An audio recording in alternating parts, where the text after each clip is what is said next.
presidencia de Nicaragua. De enfrentar los problemas de impunidad es la del fiscal general. La Alianza del Pacífico se presenta también como una oportunidad para el...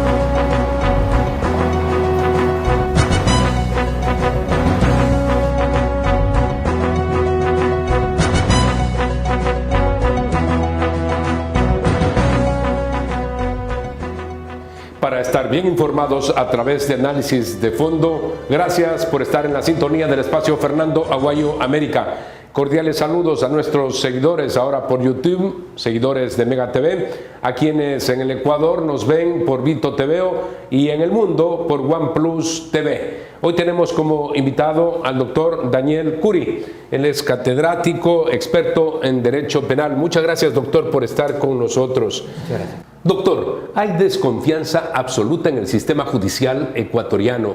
¿Qué es lo que está sucediendo? ¿Acaso tiene que haber un inicio y esto debe empezar de la misma formación desde la niñez, en la escuela, en los procesos sistemáticos de educación, en la familia, posteriormente en el secundario, en las universidades? Algo no está funcionando bien.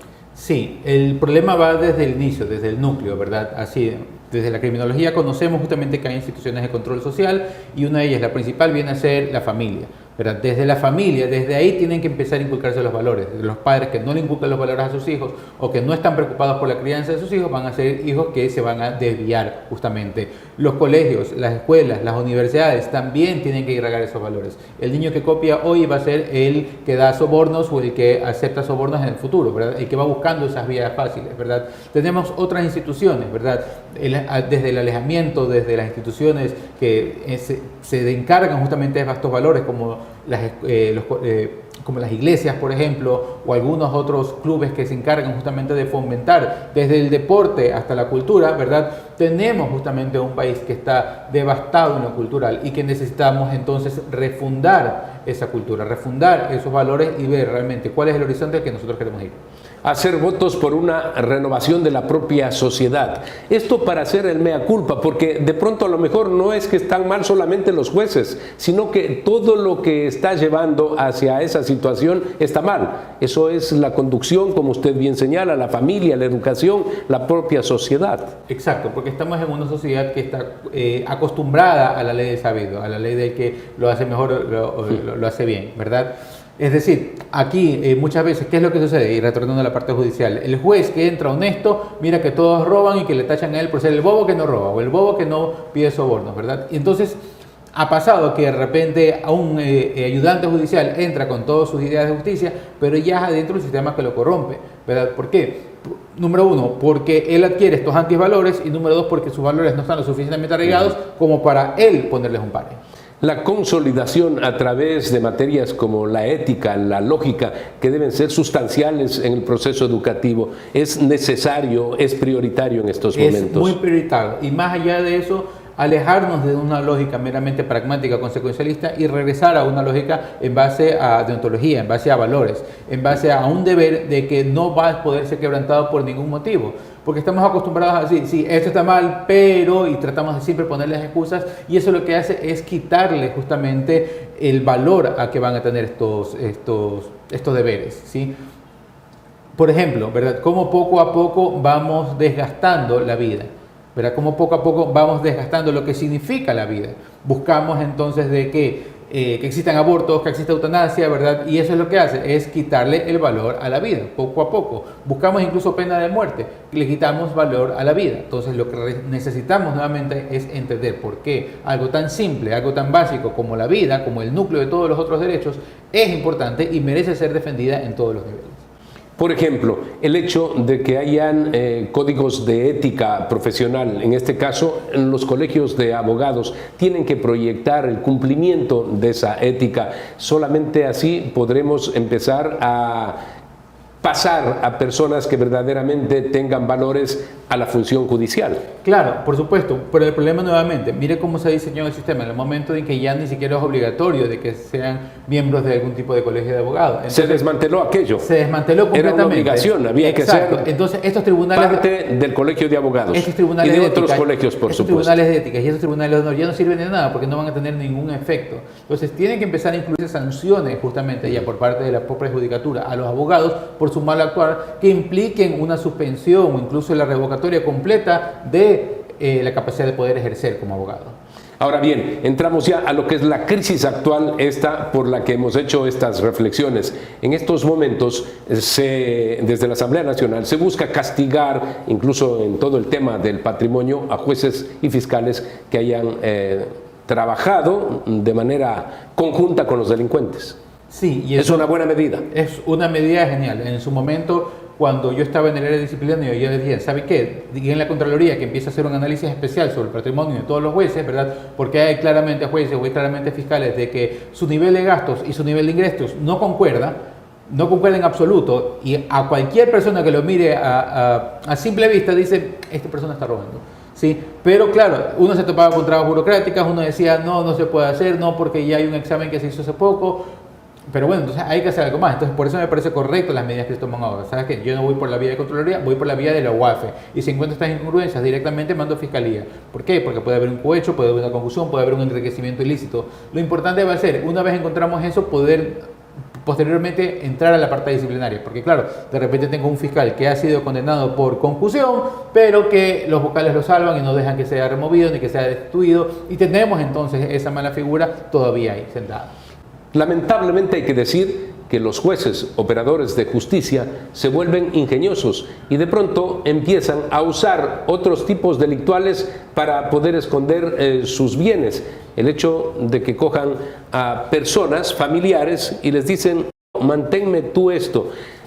Tiene que ser absolutamente riguroso ese examen, esa investigación de la UAFE para que vayan también a familiares. Sí, por supuesto, y ahí tenemos dos cosas. Uno que es que la UAFE entonces no solamente tiene que analizar qué es lo que la persona tiene a su nombre, sino qué es lo que la persona usa, ¿verdad? Puede ser que a su nombre no tenga ni un vehículo, pero está manejando un vehículo de alta gama todos los días, entonces ahí vamos a poder detectar el testaferro. ¿Sí? Y ahí viendo otra vez el regreso a lo que estábamos comenzando. Gasta mucho y resulta que no apareció con un patrimonio o con dinero. Exacto, pero ahí regresamos nuevamente al tema del inicio, ¿verdad? Todas las personas que lo ayudan, entonces dicen, no, es que como es mi papá, mejor no digo nada, como es mi tío, mejor no digo nada, y lo ayudo justamente, ellos también están obrando mal, y ellos también se están metiendo en un problema, porque están cooperando justamente a una conducta delictiva. Pero ahora con las leyes pueden ser también considerados como culpables de estos actos. Existe el delito de testaferrismo, existe el delito de enriquecimiento sin causa, existe el de enriquecimiento ilícito, existe el delito de lavado de activos y el de ayudar justamente al lavado de activos. Entonces, claro, estas personas se van a convertir también en autores de estos delitos o en cómplices. El testaferrismo, por ejemplo, es un delito que está tipificado prácticamente desde hace muchísimo tiempo, pero muy pocas veces vemos que alguien es sentenciado por este delito. No, porque generalmente lo que se está haciendo ahora, es decir, aquí lo que existe es delincuencia organizada o asociación ilícita. Entonces van por esos dentro delitos. De eso está el tema de testaferrismo. Mientras que se hacen las investigaciones más fuertes por detrás. Entonces, claro, se van haciendo un cúmulo de infracciones y un cúmulo de procesos en contra de estas personas. ¿Por qué la función judicial, en este caso la Corte Nacional de Justicia, inmediatamente sale a respaldar lo que está mal? Sí, se entiende que hay un espíritu de cuerpo, pero no para lo malo. El espíritu de cuerpo es para ser mejores. Es que uno de los grandes problemas es que existe un espíritu de cuerpo para lo bueno y para lo malo, y para ellos es más importante el espíritu de cuerpo que los valores. Es más importante defenderse entre ellos mismos que tener una correcta función judicial. Y ahí es donde está el núcleo del problema. Desde ahí es donde tenemos que cambiar esos valores. Cuando hablamos del Consejo de la Judicatura, este organismo que hemos dicho también debe desaparecer. ¿Por qué? Porque no está haciendo lo que corresponde, ni en lo administrativo, peor aún en lo otro, el de la supervisión a los jueces. Sí, pero recordemos que el Consejo de la Judicatura también tiene alguna serie de trabas, ¿verdad? Por un lado, solamente hay 3 de 5 vocales.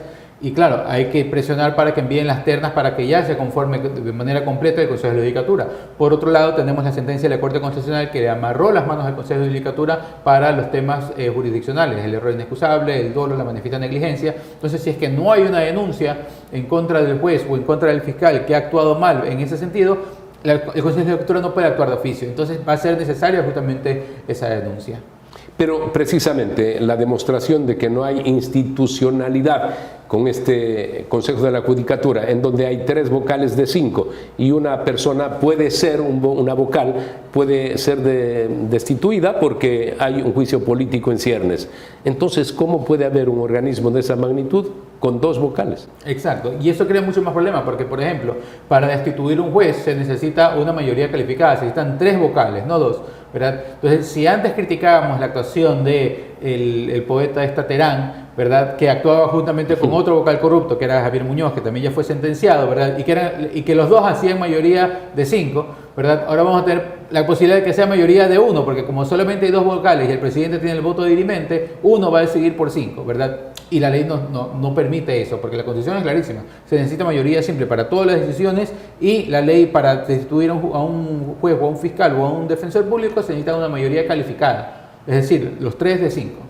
Por estas razones, doctor, se necesita, por ejemplo, una cooperación internacional de organismos internacionales, las Naciones Unidas, algunos otros foros, para ver cómo cambian las cosas en el Poder Judicial, en la justicia ecuatoriana, en este servicio público que es entregar justicia. Sí, por supuesto, replicar algo parecido a lo que se hizo en Guatemala con la CICIG, ¿verdad? Hacer algo parecido acá en el Ecuador para tener justamente esa asesoría y ese apoyo para poder luchar completamente contra la corrupción, ya sin excusas, sin barreras, ¿verdad? Con una libertad de actuación y con una capacidad de actuación sin precedentes, ¿sí? ¿Por qué? Porque si seguimos pensando de que estas personas con espíritu de cuerpo van a autodepurarse, eso no va a pasar. Si seguimos pensando de que nosotros lo podemos hacer cuando lo único que terminamos haciendo es volver a lo mismo en un ciclo de que queremos refundar la justicia y le metemos las manos, entonces le metemos las manos para controlarla y crear nuevamente un círculo de corrupción, eso no va a suceder. Entonces necesitamos justamente esa cooperación para poder dar ese paso que necesitamos para romper estas barreras de corrupción que nos impiden justamente tener una justicia realmente libre e independiente. Doctor, muchas gracias, muy amable. Amigos, tenemos que hacer una pausa comercial, retornamos para continuar en nuestro programa de opinión. Ping pong con Emprendedores de Manaví. encebollado con o sin canguil. Sin canguil, pues soy Manaba. ¿A cuánto se amplió el presupuesto del crédito de emprendedores? No sé la verdad. ¿Perdón? Estamos ampliando el presupuesto a $100 millones para poder llegar a 150.000 emprendedores este año. Seguimos apoyando a más familias vulnerables para que salgan adelante con alegría, con esperanza y con mucha decisión. Este es el nuevo Ecuador, el que da pasos en firme y no se detiene. Un Ecuador que ya no espera, que ya no se conforma, que lucha, que trabaja y que se proyecta con valentía hacia un futuro mejor.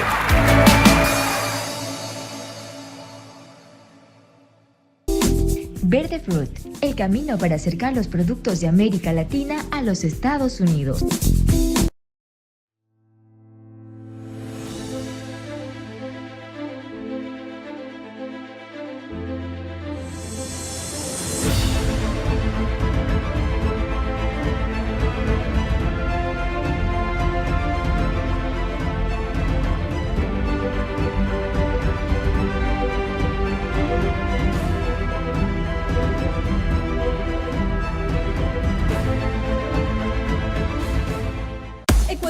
concretó $1.000 millones en inversión extranjera para nuevos proyectos de energía limpia. Power China invertirá 400 millones en energías renovables, recursos que llegarán progresivamente hasta diciembre de 2026. Desde España, el Grupo Cox destinará 600 millones a 5 plantas solares y una nueva línea de transmisión de 80 kilómetros.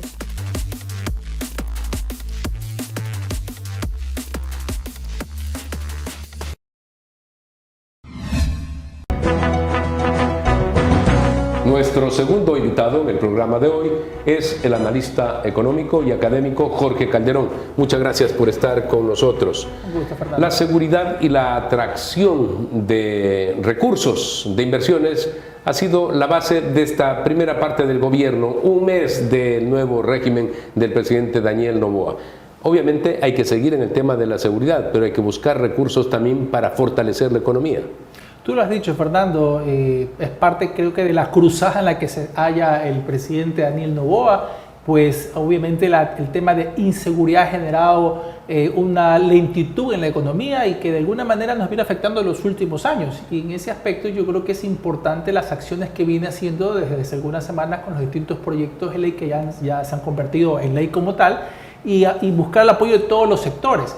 Pero más allá de los recursos propios que pueda generar la economía, dinamizándola, cumpliendo con la reducción de la inseguridad y que esto mueva el accionar de las empresas y el consumo de los hogares, es también los recursos que se puedan atraer desde el exterior, porque no es que el Ecuador solamente los necesita, todos los países del mundo necesitan ese recurso externo vía inversión extranjera directa que ayude justamente a complementar los recursos que puede disponer una economía y poder sacarla adelante en distintas áreas estratégicas que sean de interés de inversión. En los últimos días son factores exógenos también los que de una u otra forma van complicando a las naciones por este enfrentamiento en Medio Oriente entre Israel e Irán y por supuesto allí la participación de los Estados Unidos.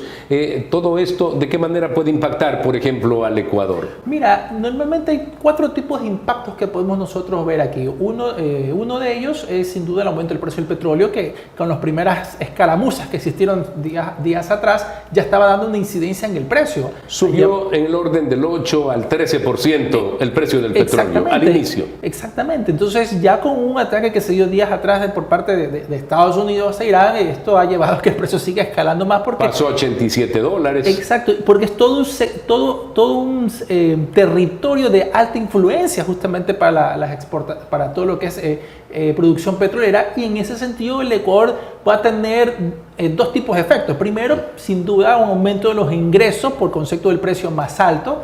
Pero segundo, es que así como también aumenta el precio del barril de petróleo, también va a aumentar los subsidios por el costo que esto involucra. En todo caso, el efecto va a ser realmente muy disipado en ese sentido. Un segundo aspecto va a ser todo el tema comercial, logístico. Si bien el Ecuador no tiene unas importantes relaciones comerciales con estos 2 países, especialmente con Irán, los flujos comerciales se pueden afectar o se vienen afectando, mejor dicho, temas de acceso a los canales, rutas comerciales que tengan que desviarse, entre otras cosas. Un tercer efecto que el Ecuador estará sintiendo es que los inversionistas y los acreedores buscan refugiarse en aquellos bonos soberanos que sean mucho más confiables, dado toda esta incertidumbre que se genera, y por supuesto los bonos ecuatorianos no son de los más atractivos en ese aspecto, lo que está generando que se encarezca el tipo de crédito, y eso potencialmente podría afectar nuevos créditos que el Ecuador quiera acceder.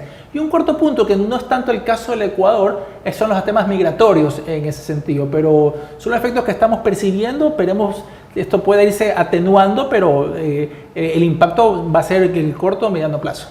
Hay un impacto a la economía, a las economías en general, porque efectivamente en el tema de la movilidad de carga, todo lo que tiene que ver con la logística, ya vimos lo que sucedió 2 años atrás, impactó en el mundo entero, cómo subieron los costos del traslado de Exactamente, mercancías. cuando tú bien destacabas cuando empezó el conflicto de Rusia-Ucrania, los distintos bloqueos, evitar la guerra, entonces todo eso genera costos logísticos, costos en los fletes, que las empresas tienen que empezar a asumir. En gran medida van a tener que trasladárselo a los miembros de su cadena logística, y eso va a terminar encareciendo los precios el precio de los bienes que estén justamente afectados por ese proceso, y el Ecuador no va a dejar de ser la excepción. Hemos considerado los factores externos, pero el Ecuador como país, como nación, que recibe muy poca inversión, necesita buscar cómo se pueda fomentar la producción, por ejemplo, en el ámbito minero. Ya se ha dicho, el futuro del Ecuador, lo es de otros países como el Perú, es la minería.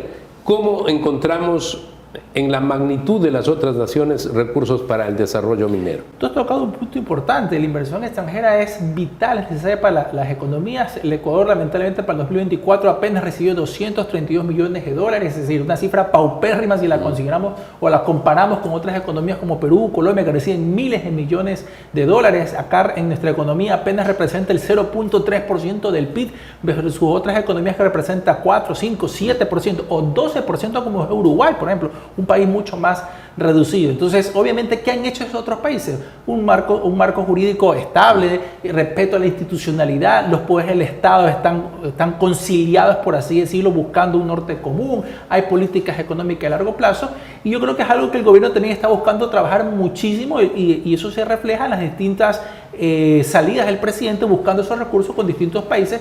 Y un punto importante que lo señalaba, la minería. Yo creo que es ahí el Ecuador tiene mucho potencial, todos lo sabemos. Hay proyectos que han estado represados y esperemos se dinamicen. Loma Larga es uno de ellos. Pero en todo caso, yo creo que ahí está un futuro prometedor en términos de ingreso de divisas. Tenemos que hacer una pausa comercial, retornamos. Ping pong con Emprendedores de Manaví. encebollado con o sin canguil. Sin canguil, pues soy Manaba. ¿A cuánto se amplió el presupuesto del crédito de emprendedores? No sé la verdad. ¿Perdón? Estamos ampliando el presupuesto a 100 millones de dólares para poder llegar a 150.000 emprendedores este año. Seguimos apoyando a más familias vulnerables para que salgan adelante con alegría, con esperanza y con mucha decisión. Este es el nuevo Ecuador, el que da pasos en firme y no se detiene. Un Ecuador que ya no espera, que ya no se conforma, que lucha, que trabaja y que se proyecta con valentía hacia un futuro mejor.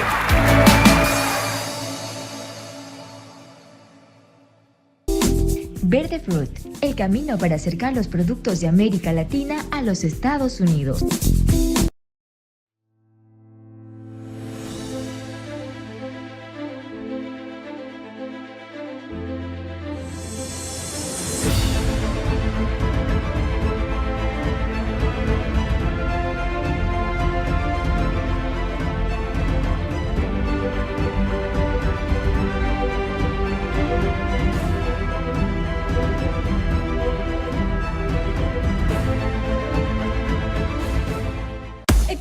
concretó $1.000 millones en inversión extranjera para nuevos proyectos de energía limpia. Power China invertirá 400 millones en energías renovables, recursos que llegarán progresivamente hasta diciembre de 2026. Desde España, el Grupo Cox destinará 600 millones a 5 plantas solares y una nueva línea de transmisión de 80 kilómetros.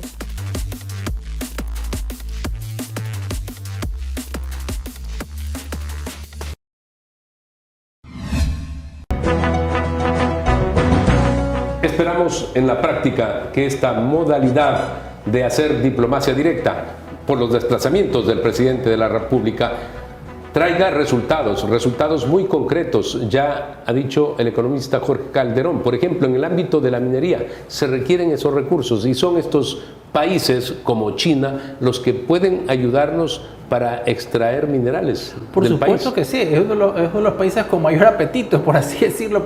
Además lo necesitan. Exactamente, porque tiene un proceso productivo especialmente muy enfocado al tema tecnológico y necesita toda esta minerales que les puedan servir sustancialmente para los mismos. Yo creo que ahí tenemos un aspecto importante que debemos desarrollar y unas alianzas ya preestablecidas a través de un acuerdo comercial con China que ya tiene vigencia algún tiempo atrás y que de alguna manera yo creo que este viaje que realizó el presidente le ayuda muchísimo a que pueda consolidar. Tú has mencionado un punto importante, esa diplomacia directa, genera confianza.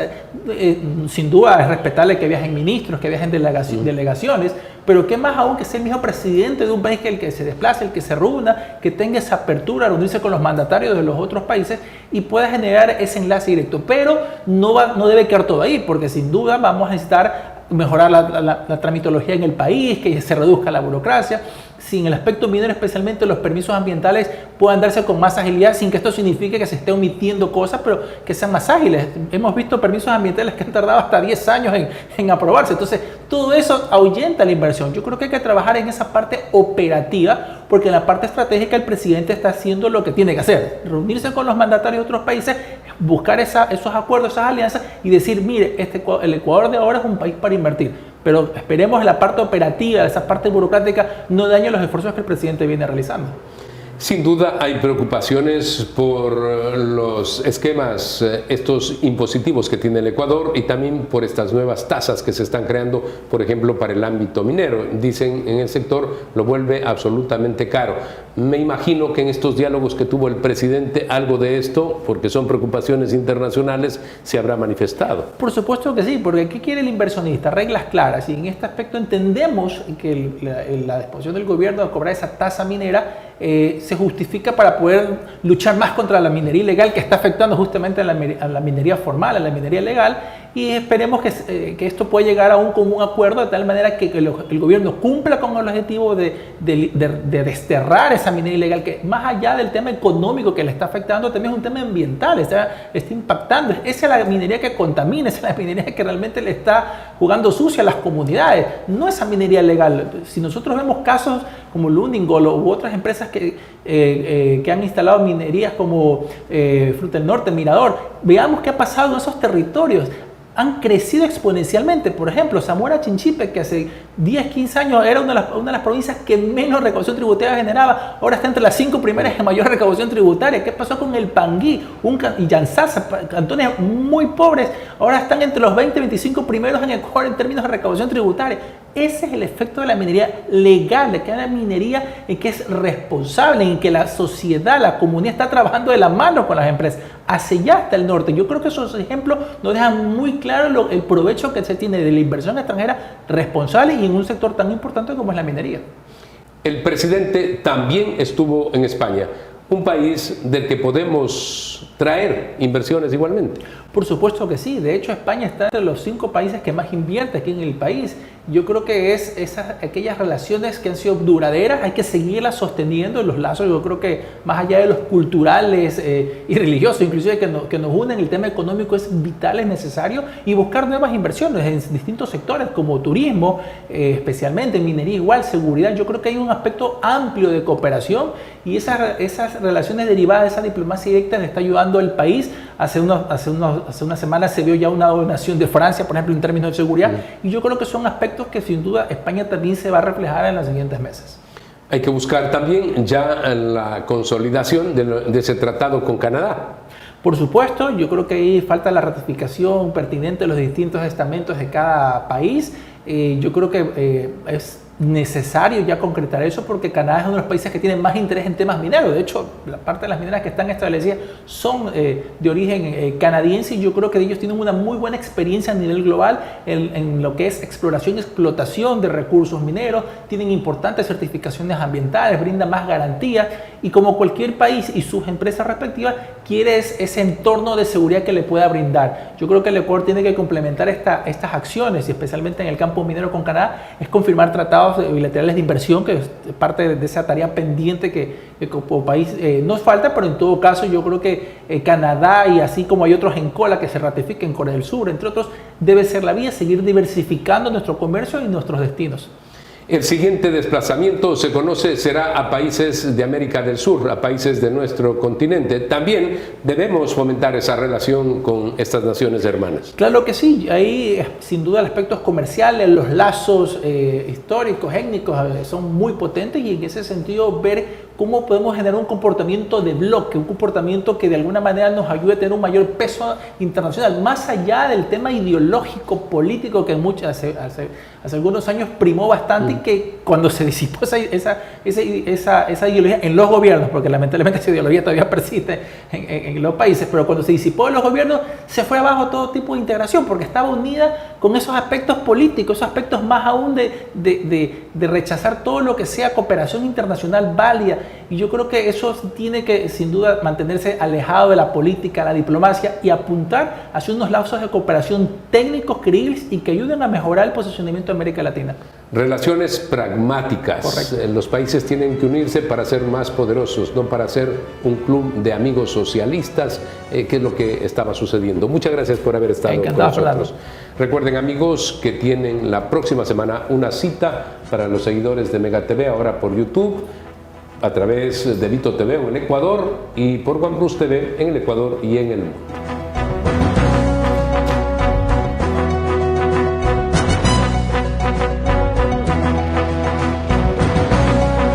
Que verdaderamente cuando uno se encuentra, el gobierno Daniel Noboa está buscando competitividad, equivocado, un país que tiene, nos dice que la democracia puede, a diferencia de Nicaragua,